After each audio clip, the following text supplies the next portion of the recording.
আজকের এই দিনে এইভাবে দাঁড়ানোর কথা ছিল না। আমরা এখানে আজকে কেন জড়ো হয়েছে? তারিখ থেকে আমি জুলাইয়ের এই রাজপথে মানে কেন্দ্রীয় আমার একদম গ্রামাঞ্চলে প্রত্যন্তরে যেভাবে আমরা এখানে আজকে কেন জড়ো হয়েছে? গতকাল রাত আনুমানিক 10:45 আমাদের বাংলা মোটর কেন্দ্রীয় অফিসের নিচে আমাদের পার্টির সদস্য সচিব আক্তার হোসেনের উপস্থিতিতে সেখানে তাকে নিক্ষেপ করে তাকে উদ্দেশ্য করে ককটেল নিক্ষেপ করা হয়েছে। আপনারা হয়তো জানেন আগের দিনও পরশুদিন একই কায়দায় আমাদের পার্টির অফিসের নিচে ককটেল ফোটানো হয়েছিল। আমরা সেদিন ব্যাপারটাকে গুরুত্ব দেই নাই, কিন্তু গতকাল যখন আমাদের সদস্য সচিবকে লক্ষ্য করে ককটেল নিক্ষেপ করা হলো, ব্যাপারটা আর চুপ থাকার বিষয় নয়। আপনারা জানেন বাংলাদেশে জাতীয় নাগরিক পার্টি এনসিপি একটা নতুন রাজনীতির সূচনা করেছে। প্রতিদিন এনসিপির প্রতি মানুষের আগ্রহ বাড়ছে। আমাদের পার্টি অফিসে প্রতিদিন সাধারণ মানুষ আনাগোনা করে, হাজার হাজার মানুষ প্রতিদিন আসা যাওয়া করে।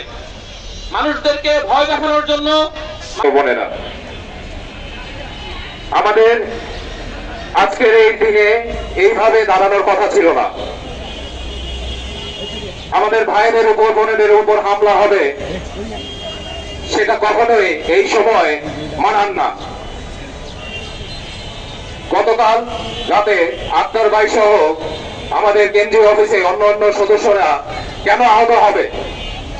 এটা যে কোনো পার্টি অফিসে বা যে কোনো জায়গায় এই ধরনের ঘটনা খুবই নিন্দনীয়। এটা আসলে আশা করা যায় না। সংগ্রামী ভাই ও বোনেরা, আগামী রাস্তা, আগামী পথ আমাদের অনেক কঠিন।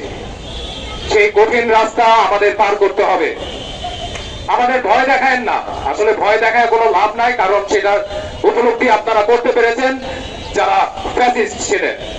আর যারা নতুন ভাবে ফ্যাসিস্ট হতে চান তারা আসলে চিন্তা করবেন বিগত ফ্যাসিস্টরা কিভাবে পলায়ন করেছেন। তো সকলের উদ্দেশ্যে বলতে চাই, কোন হামলা, কোনো কিছু আমাদেরকে আপনারা থামায় রাখতে পারবেন না। সুতরাং আপনারা বোঝেন আপনারা কি করছেন, সেটার পাল্টা জবাব কি হতে পারে সেটার জন্য আপনাদের আমরা অপেক্ষা করতে দেব না।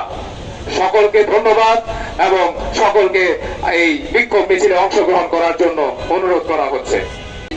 জাতীয় নাগরিক কমিটি, জাতীয় নাগরিক পার্টির একজন সহযোদ্ধা কিছুদিন আগে আমাকেও হচ্ছে যে খুব নোংরা ভাষায় গালিগালাজ করা হয়েছে ফোনে। আমাকে মানে খুন করা হবে, মেরে হবে, আমি অনেক মানে খুব বাজেভাবে গালিগালাজ করে হচ্ছে যে আমাকে হত্যার হুমকি দিছে, আমাকে হচ্ছে যে চত্বরে ঝুলায় রাখবে এরকম হুমকি। ইভেন আমাদের আরো একজন মানে সহযোদ্ধা আমিনুল ভাই, তাকে তার বাসায় রীতিমতো হামলা হয়েছে তাকে মেরে ফেলার জন্য। তো এরকম কালকে হচ্ছে যে আমাদের সহযোদ্ধা, আমাদের সিনিয়র বড় ভাই আক্তার ভাইয়ের উপরে ককটেল হামলা। এই হামলা, এই দুষ্কৃতির আমরা তীব্র নিন্দা জানাই, আমরা এর বিচার চাই। আর আমরা রাজপথে আছি, রাজপথে কাজ করতেছি, তার মানে এটা না যে আমরা ভয় পাইতেছি, ভয় পাই আমরা আমাদের ভয় দেখাবে, আমরা ভয় পেয়ে আমরা সরে যাব, আমরা পালায়ে যাব। আমরা পালাতে আসি নাই। আমার একদম গ্রামাঞ্চলে প্রত্যন্তরে যেভাবে পৌঁছে গেছে সেই এনসিপিকে মুছে দেওয়ার শক্তি কারো নেই। সুতরাং ককটেল বিস্ফোরণ করুন আর আমাদেরকে বোম মেরিয়ে উড়ে দেন না কেন, এনসিপি দমে যাবে না। এই বাংলার মাটিতে এটি মাজা শক্ত করে দাঁড়িয়েছে এবং সবাইকে মাজা শক্ত করে দাঁড়াতে সাহায্য করেছে। আজকে যারা আপনারা বিরোধিতা করেন, আপনাদের মাজা ছিল ভাঙা, সেই ভাঙা মাজার ভিতরে তেল মর্দন করে সেই মাজাকে শক্ত করে দিয়েছে বৈষম্য বিরোধী ছাত্র আন্দোলনের এই নেতৃবৃন্দরা। তাদের পরিচালনায় আজকে একটি সুন্দর বাংলাদেশ আপনারা দেখতে পাচ্ছেন।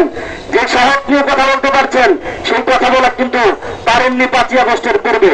যদি শেখ হাসিনা সরকার আগামী 29-30 সাল পর্যন্ত এই বাংলাদেশে থেকে যেত, আমি মনে করি আর কোন রাজনৈতিক দল এই বাংলার মাটিতে দাঁড়াইতে পারত না। একমাত্র এই বাংলাদেশ যতদিন আছে ততদিন ত্যাগ হয়েই ছাড়তো, প্রতিষ্ঠা করেই ছাড়তো। প্রতিষ্ঠা শিখেছিল, তারা বিভিন্নভাবে অভিধান করে